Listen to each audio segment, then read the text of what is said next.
தமிழக வெற்றி கழகத்தின் தலைவர் விஜய் அவர்கள் கரூர் செல்ல திட்டமிடப்பட்டிருக்கக்கூடிய நிலையில் பட்டினப்பாக்கத்தில் இருக்கக்கூடிய அவரது இல்லத்தில் முக்கிய ஆலோசனை கூட்டமானது நடைபெற்று வருகிறது.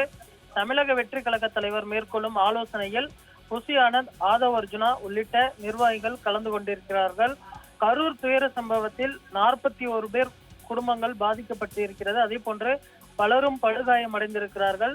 தற்பொழுது உச்சநீதிமன்றம் சிபிஐ விசாரணைக்கு உத்தரவிட்டிருக்கக்கூடிய நிலையில் சட்ட ரீதியாக சற்று அவர்களுக்கு ஆறுதலானது கிடைத்திருக்கிறது. இந்த நிலையில் விரைவில் கரூர் சென்று பாதிக்கப்பட்ட மக்களை ஒரே கூடத்தில், அதாவது தனியார் திருமண மண்டபத்தில் விஜய் அவர்கள் சந்திக்க இருக்கிறார். இதற்காக மேற்கொள்ளக்கூடிய ஆலோசனை குறித்தும் 10 பேர் குழு ஏற்கனவே புசி ஆனந்த் தலைமையில் அமைக்கப்பட்டிருக்கக்கூடிய நிலையில் பட்டினப்பாக்கத்தில் இருக்கக்கூடிய அவரது இல்லத்தில் தற்பொழுது இந்த ஆலோசனையானது நடைபெற்று வருகிறது. இந்த ஆலோசனைக்கு பின்பு தாவேக அதிகாரப்பூர்வ பக்கத்திலிருந்து ஏதேனும் தகவல்கள் வெளியாகுமா என்றும் எதிர்பார்க்கப்படுகிறது.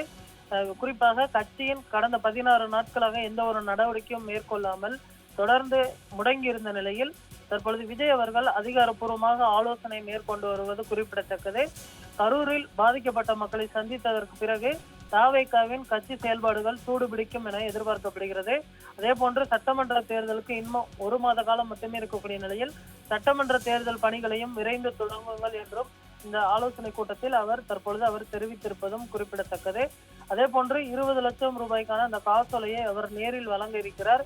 அவர் தனியார் விமானத்தில் பார்த்தேமேனால் சென்னையிலிருந்து திருச்சி சென்று அங்கிருந்து கரூர் செல்ல இருக்கிறார்.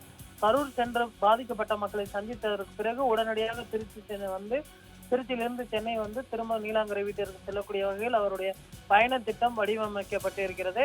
அவருடைய பாதுகாப்பிலோ அல்லது இந்த முறை எந்த ஒரு சிக்கல்களும் இல்லாத வண்ணம் இந்த நடவடிக்கைகளை மேற்கொள்ள வேண்டும் என்றும் உத்தரவு பிறப்பிக்கப்பட்டிருக்கிறது. அவர் தற்பொழுது நீலாங்கரை இல்லத்திலிருந்து புறப்பட்டு பட்டினப்பாக்கம் இல்லம் வந்திருக்கிறார். அங்கு இந்த ஆலோசனையானது தற்பொழுது நடைபெற்று வருவது குறிப்பிடத்தக்கது. இந்த ஆலோசனை சுமார் 1 மணி நேரமாக நீடித்து வருவதும் கவனிக்கத்தக்க அம்சமாக பார்க்கப்படுகிறது.